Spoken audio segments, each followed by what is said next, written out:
So ito guys ay isang servo motors na kakaiba dun sa ibang ginagamit natin, kasi yung iba long press lang, mapapalitan mo na yung direction. Ito iba, kailangan i-setting mo, hanapin mo muna to. So kung may manual nito guys, nandun naman siya sa program number 10. So ito hanapin natin, turo ko sa inyo. Ayan, P lalabas yung P001. Hanapin natin yung 10. Ayan, 10 4, 5, 6, 7, 9, 10.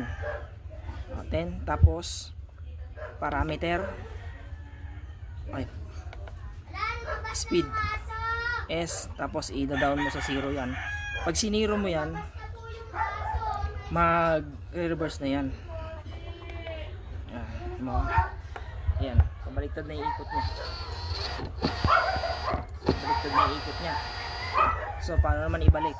Ayan, parameter ulit. Ayan, parameter, tapos speed, ilagay mo sa 1. Okay na yan, reverse na yan guys. So ganun lang siya. Sana makatulong sa inyo guys, sa mga gantong servo motors.